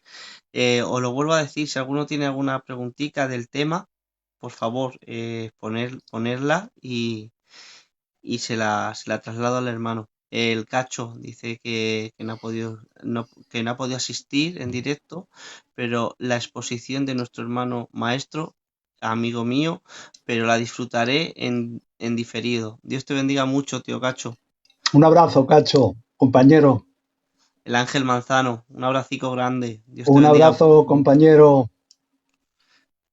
Claro está, nosotros seremos porque, bueno, yo creo que preguntas, nada, si es que de Sobre verdad ese que concepto que hemos dicho, David, de que hay algunos que, vamos a ver, hay algunos que le tienen, no sé, a la Biblia, intentan de huirle como que la Biblia, no sé, y buscan, claro, algo más trascendente, Dios. Pero hermanos, ¿os habéis parado a pensar que cuando la importancia que tiene la palabra de Dios, la importancia que tiene, mirar qué importancia tiene que Cristo se presenta como el verbo, como la palabra? Todas las cosas creadas han sido por su palabra. Cristo, el verbo encarnado, la palabra de Dios escrita, es lo más parecido que hay. ¿eh? Cristo y su palabra. No hay un Dios superior al que se revela en las Escrituras. Las Escrituras nos relatan al Dios verdadero. Es por las Escrituras que encontramos a Jesucristo. Si apartamos las Escrituras, ya no sabemos quién es Cristo. Es en las Escrituras donde vemos a Cristo. Es en las Escrituras donde vemos la creación. Es en las Escrituras donde a Dios se le pone en el lugar que tiene que ponerse. Porque las Escrituras no es solamente, escucharme, no es algo que el hombre se ha inventado, que no es eso. Las Escrituras es la revelación de Dios, lo que Dios es y cómo se ha revelado. Así que no podemos decir que Dios es más que su palabra. No, Dios es lo que dice que es en su palabra. Ni más ni menos. Es así, así de claro, así de nítido y así de diáfano. Y espero que lo entendáis porque hay silogismos y hay frases hechas que a lo único que llevan es como a despegarse un poco de la escritura, ¿no? No, no, es que yo creo en un Dios más trascendente que la palabra. No. muy bien. De todas maneras, conforme lo que la exposición que ha hecho, yo puedo exigirle a alguien, ¿verdad, José? Y si no, corrígeme, ¿vale? Yo puedo exigirle a alguien que se cuadre con las escrituras, que se conforme su pensamiento y su vida conforme las escrituras. Ahora bien, yo no me puedo enfadar con alguien por exigirle de creer más allá de las escrituras. Correctísimo. Vale. Así es. Así es. Yo No, puedo en una iglesia establecer unas normas bíblicas y hay unas normas que no son bíblicas. Por ejemplo, voy a explicarme. ¿Cuántos días en la semana podemos hacer cultos? Eso no es una norma bíblica. Hay iglesias que lo hacen todos los días, hay iglesias que los hacen 2 veces o 3 a la semana, hay iglesias que pasan la Santa Cena una vez al mes, hay iglesias que la pasan una vez a la semana, nosotros la pasamos todas las semanas. Entonces, vamos a matizar la diferencia entre lo que es una norma que se puede respetar dentro de una denominación y lo que es una norma bíblica, que hay una diferencia. Ahora, nosotros deberíamos de ser siempre lo más apegado a las escrituras, incluso en lo más mínimo, en lo más mínimo. Pero entiendo que no hay un parámetro exclusivo como para poner un horario de culto. Hay hermanos que les puede venir bien a una hora y otro. Y si yo estoy, por ejemplo, en Filadelfia, pues tengo que respetar esos horarios. Ahora, mira, hermano, es que eso no es bíblico. Vamos, pero que es que tampoco es bíblico poner a las 7 a las 8. Es que ahí Dios no se mete. No estamos hablando de eso. Ahora, en lo que atañe a la regla de conducta y fe, a mi conciencia, ahí la denominación no puede entrar. No puede entrar. Ninguna denominación puede entrar. Eso es, ahora, puede entrar con los parámetros bíblicos. Por supuesto, cuando hay una base bíblica, la denominación dice esto, por supuesto que claro que sí. Pero, ¿qué ha pasado últimamente? Que a veces han habido normas que son como normas de conciencia y como que algunas denominaciones las han puesto, pero si son de conciencia, claro, a veces la denominación lo ha puesto porque hay gente como que no tiene conciencia, entonces las pone ocupando el lugar que nosotros deberíamos de ocupar como cristianos. Pero en realidad la base tiene que ser bíblica, la palabra de Dios. La palabra de Dios. Cuando hay una base bíblica, cuando hay una norma que está basada en la escritura, eso se tiene que obedecer sí o sí.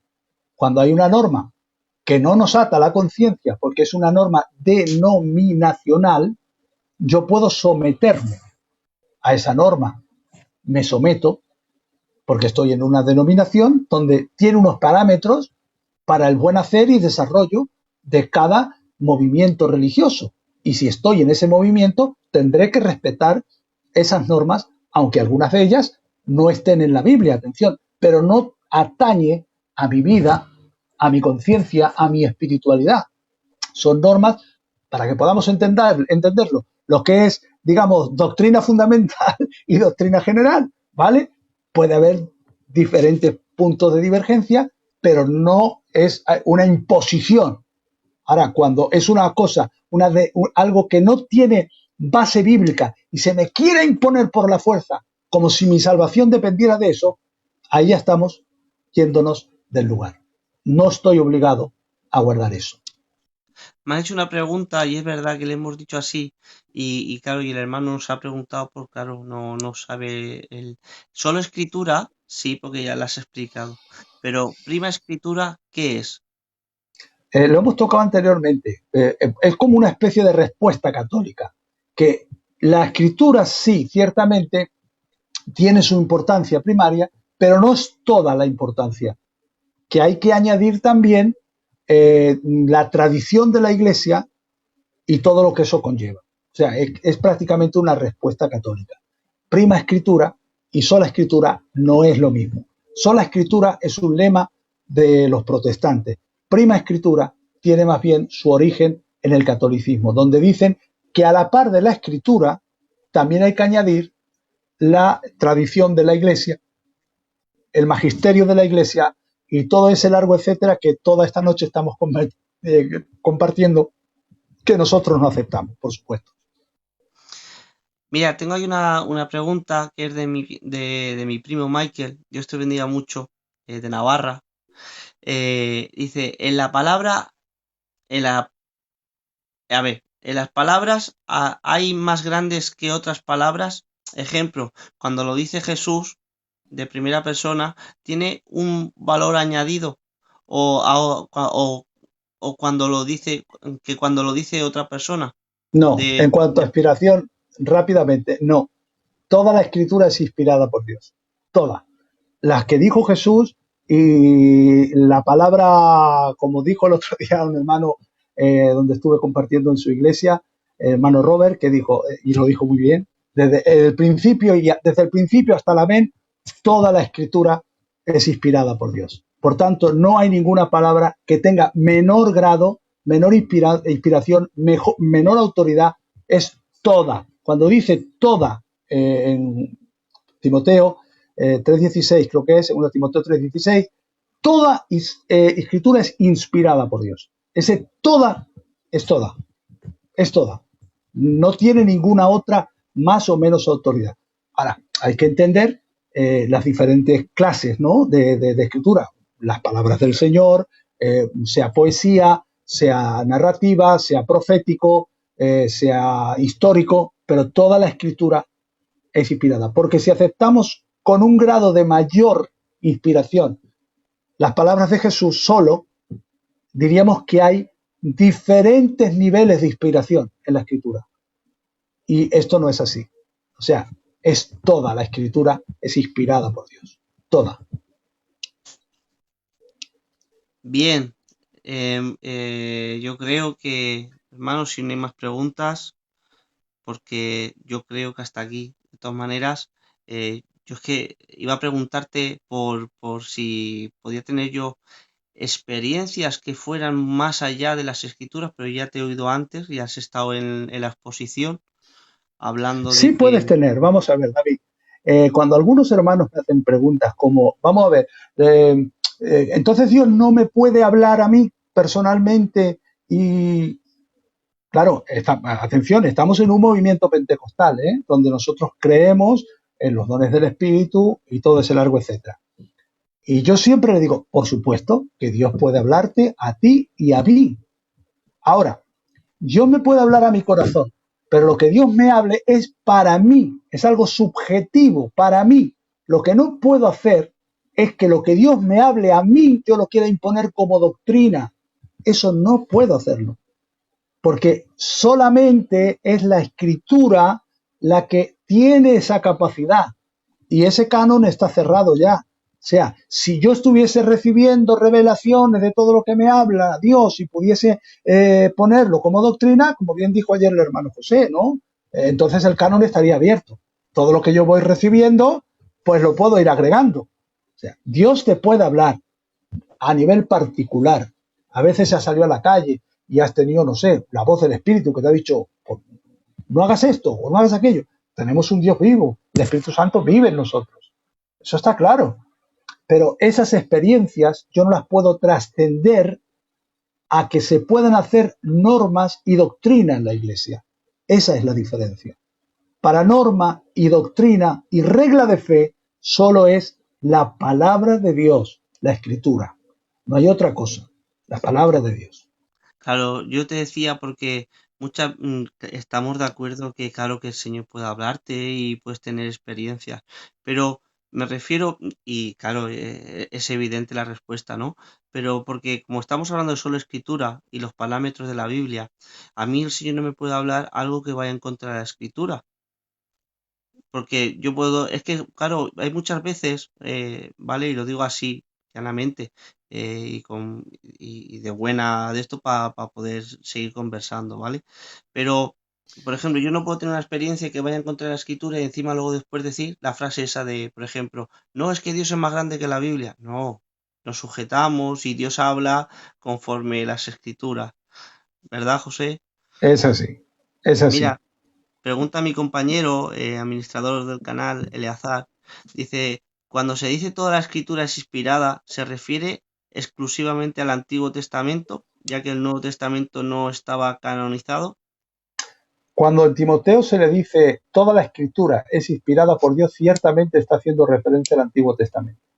Porque el verso anterior a Timoteo le dice que tú has aprendido desde niño las escrituras. Ahora bien, el canon todavía no estaba cerrado.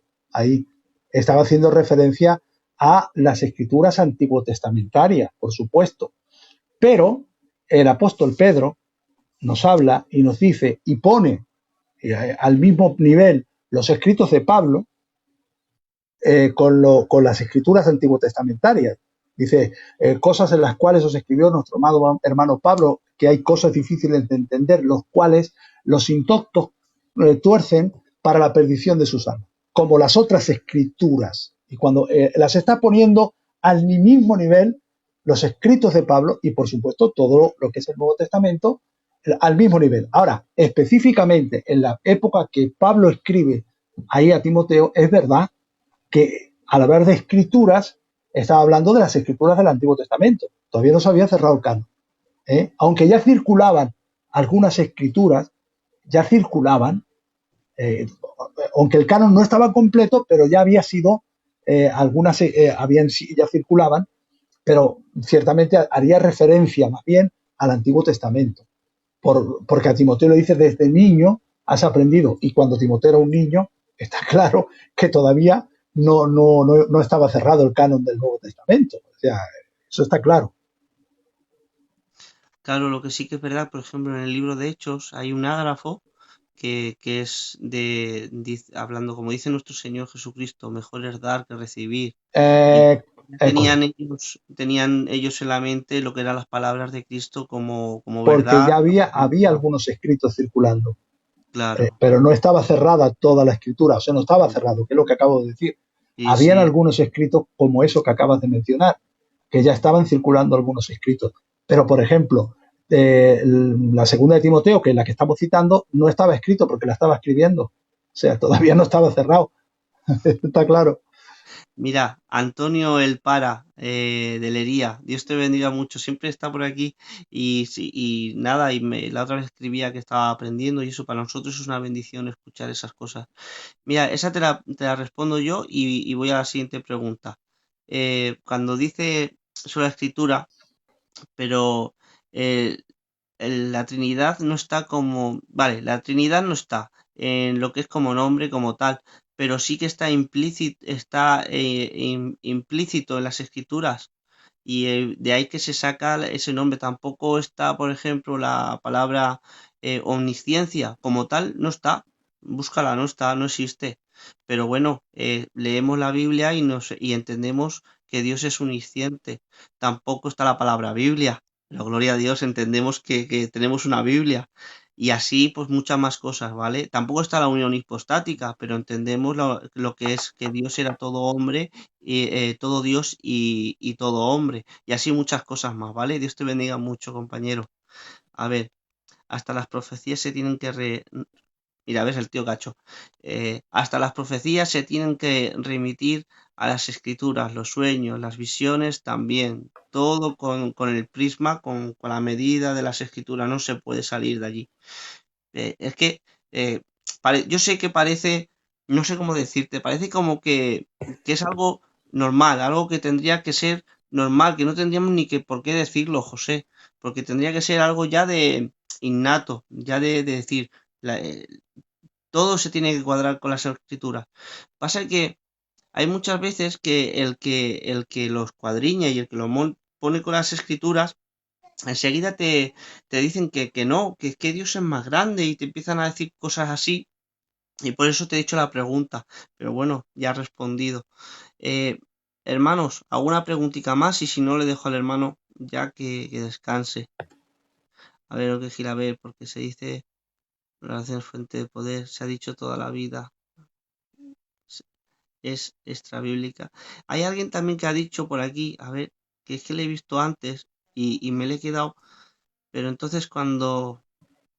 No, hermano Rubén, Dios te bendiga mucho, ¿vale? Nosotros no nos metemos en estas cositas, pero sí que te digo que cuando alguien dice que tiene una revelación es porque no ha cogido bien el vocabulario, ¿vale? Pero su intención real, supongo yo, ¿vale? Que tiene que ser que ha tenido una iluminación, que Dios, el Espíritu Santo, al leer, a orar, el Señor, tenemos el Espíritu Santo, que eso sí que es verdad, claro que sí. Cuando tú te esfuerzas y quieres estudiar y tú te quieres someter a su palabra, viene el Espíritu Santo y te da muchas veces un pellizco que tú de otra manera no lo habrías visto. Entonces, claro, eso sí, pero claro, que alguien diga que tiene una revelación, pues lo que ha dicho antes el hermano José y el José que estuvo ayer, ¿vale? Revelación, ya está. ¿No, José? ¿Algo que decir? Correctísimo. De las tres acciones que tiene el Espíritu Santo, que es la revelación, la inspiración y la iluminación, dos de ellas ya no están. O sea, ni la inspiración ni la revelación. Dios ya reveló todo lo que quiso y ya inspiró todo lo que tuvo que inspirar. Ahora solamente tenemos la iluminación de aquello que ha sido revelado e inspirado. Así que cuando algún hermano, en el caso de Rubén, que dice que cuando un pastor dice desde el púlpito me ha dado una revelación, entiendo que es un error de frase. Lo que él quiere decir es que Dios le ha dado una idea, que Dios le ha iluminado, que Dios le ha dado una visión, vamos a decirlo, de una administración o de lo que sea. Es un error de vocabulario, un error de frase, un error de comunicación, pero no lleva implícito, digamos, lo que es el concepto teológico de esa palabra. Muy bien. El José de Valladolid, el bibliólogo, Dios te bendiga, dice: bendiciones, David y José Argentino, un abrazo. Un abrazo, José, maestro. Bien, a ver, esto es así. Hay gente que comenta que Roma añadió y quitó textos a la escritura. A ver, es un... Bueno, pues hermanos, hasta aquí. Yo creo que está... Pues claro, como decía el hermano al principio, todo lo que nos has añadido ahora, nos ha invitado, has visto que está diciendo de solo escritura, pero en el principio nos ha dicho que es muy bueno y conveniente, ¿verdad, José? Estudiar historia de la Iglesia, Así es. que no como solamente como norma y como sobre todo tiene que estar por encima de las escrituras. Pero claro, porque mira, el otro día recogí una frase de Martín Lutero y me gusta porque mira, hace referencia a lo que estamos hablando. Mira, dice, pido citas bíblicas, pero Eck me ofrece citas de los padres. Pido el sol y él me muestra linternas. Le pregunto, ¿dónde está tu fundamento bíblico? Y él me cita a Cirilo y a Ambrosio, con todo respeto para los padres. Yo prefiero la autoridad de las escrituras. Yo creo que viene al caso y la verdad que me gustó mucho y me lo guardé aquí. Pero lo que estábamos diciendo, ¿verdad? Que sí, que se lean lo que son los padres de la iglesia, que se lea historia, ¿verdad, José? Así es. Así es. La historia es un seguro para no cometer los errores que ya se cometieron. No podemos olvidar la historia. Si olvidamos la historia de la Iglesia, estaremos propensos a volver a cometer los errores que si hubiésemos visto estudiando la historia de la Iglesia, no los hubiéramos cometido.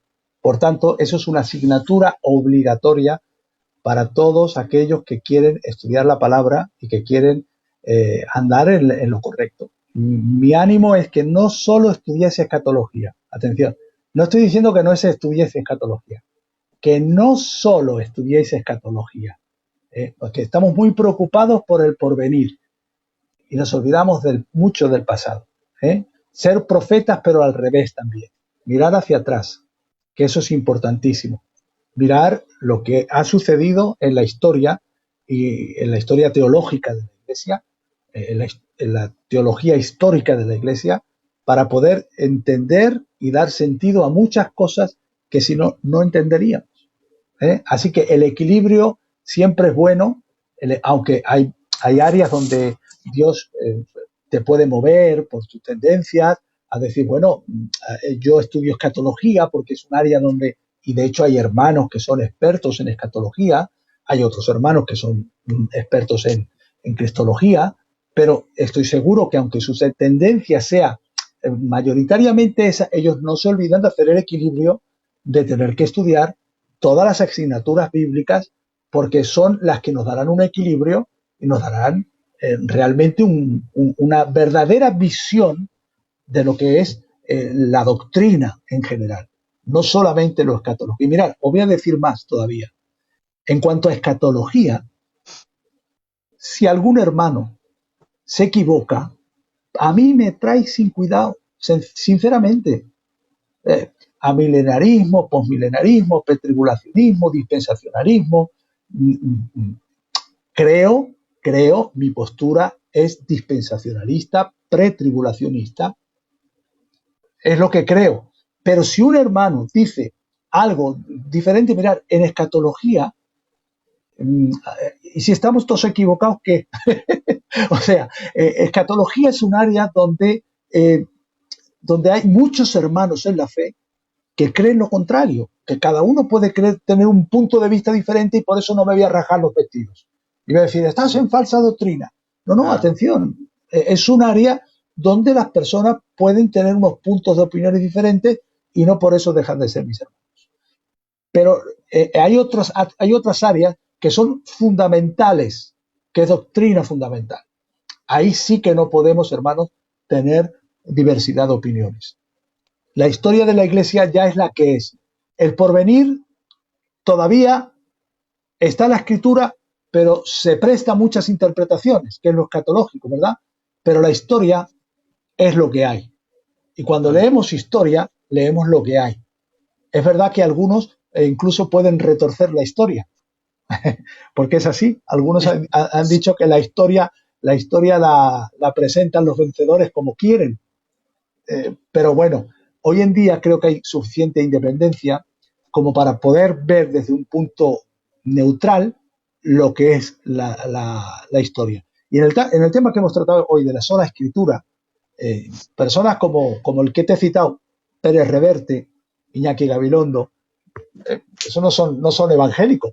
Sin embargo, ellos hacen un énfasis en la importancia que tuvo sola escritura, en la importancia que tuvo la Reforma para toda Europa y la cultura que trajo, porque atención, después los que emigraron a Estados Unidos incluso eran los reformadores, eran los evangélicos, eran los reformados, los que fundaron esa nación y atención, los que fundaron las grandes universidades. Las grandes universidades, las famosas universidades, fueron fundadas por los reformadores. O sea, la reforma y lo que es sola escritura abrió un abanico en lo social, en lo cultural, en lo económico, que las iglesias que estuvieron bajo el catolicismo, como he dicho, se sumergieron en la pobreza, en el analfabetismo, en un periodo donde el pueblo sufrió. De ahí las grandes diferencias que en Europa existen entre lo que es el sur, nosotros, y Holanda, Alemania. Me estaba acordando, José, de lo que estabas diciendo, que claro que es así, ¿eh? Pero me estaba acordando porque pues antes tenemos que ver la diferencia que, por ejemplo, mientras aquí eh, se decía, por ejemplo, que el trabajo era un castigo de Dios, los puritanos y todos estos decían que era una bendición de Dios poder Total. trabajar. Entonces, claro, con esa mente, imagínate. Y esa forma de ver las cosas todavía permanece en esos países. ¿Verdad? Permanece. Eso es digamos, una perspectiva muy de los reformadores, que el trabajo es una bendición. El trabajo es algo que tú honras a Dios con tu trabajo. Que no solo hay que ser pastor para darle la gloria a Dios, que tu trabajo normal del día a día, tú estás honrando a Dios. Esa es la ideología que tienen aquellas personas descendientes de ellos, los holandeses, alemanes, todos estos. Sobre esa estructura se edificó lo que es la Europa próspera, la Europa capacitada. Ahora, es verdad también que posteriormente lo que ya toquemos el primer día, la teología liberal, trajo un desarraigo a todos esos principios y hicieron mucho daño en Europa. Pero sobre la base de la sola escritura fue donde se fundó todos esos principios de prosperidad, de igualdad, incluso de hospitales. Atención, cuando en otros lugares, como en España, eso no existía. Y Trento, el Concilio de Trento, que debería de haber sido una reconciliación, poder haber reconciliado lo que es el protestantismo con el catolicismo y que hubiera surgido una reforma, porque en realidad Martín Lutero nunca quiso una ruptura, él quiso una reforma en la Iglesia Católica, que se reformaran estos principios. Pero claro, se hizo una ruptura. Trento lo que hizo fue ya terminantemente asentar las bases de rompimiento. Por ejemplo, aquello que fue motivo de la reforma con Martín Lutero, las indulgencias, ¿vale? Trento lo afirma y lo confirma. No, las indulgencias se establecen. Y de hecho, las indulgencias todavía están, David, eso nos ha quitado. Lo anatemiza, terminan el de Trento Claro. anatemizando. Aquello que fue el tesoro de méritos de Cristo, María y los santos, aquello que fue lo que dio origen a las indulgencias, eso todavía está.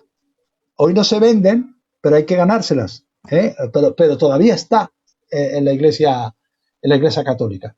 Y Trento lo que hizo ya fue sumergir en analfabetización, en una incultura, en una pobreza que fue tremenda. Bueno, mira, ¿qué te parece si cerramos con una última pregunta, ¿vale? Que le he visto y se me ha quedado en la mente y no me gustaría dejarla en el tintero porque creo que es importante remarcarla un poco, ¿vale? Podemos decir que los apócrifos o deuterocanónicos, como queramos decirlo, ¿vale? Mejor apócrifos. ¿Son prima escritura?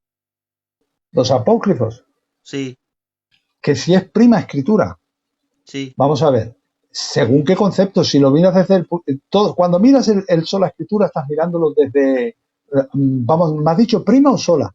Prima, que si podemos considerarlo como prima escritura.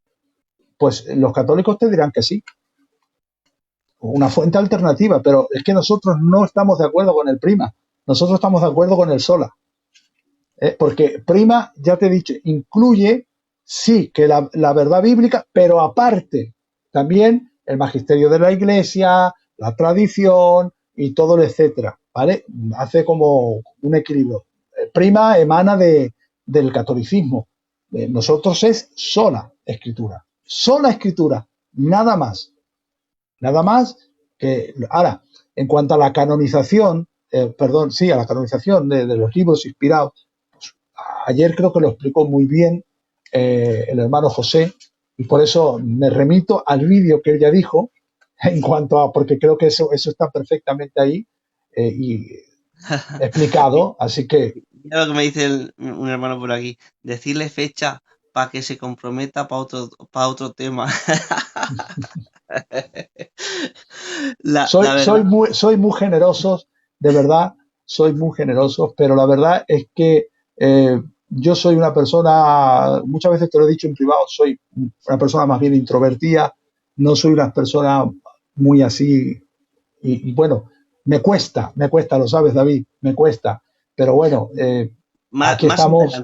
más adelante, te dejamos tiempo para que descanses y un tiempo yo sin escribirte y sin nada. No, tu amistad tiene que estar y la de los hermanos también, de Te, verdad, eso no te dejamos implica. tiempo. También Ahora os digo bien, una cosa, si no me achucháis y si no estás encima de mí, la verdad que me metería, los hermanos que me conocen saben cómo soy. Soy una persona que soy muy casero en el círculo de la iglesia, no me muevo mucho, pero necesito gente como vamos, que me mande, porque tengo un carácter que si no me mandáis, no, no me muevo, pues no. créetelo que para mí es una bendición que estés aquí con nosotros. De verdad, a mí, al Eleazar, por ejemplo, está escribiendo por ahí, y a mí es un privilegio tenerte, sobre todo, y sé que lo he dicho varias veces, pero es que es verdad, sobre todo por la claridad, sin dar vueltas, sin,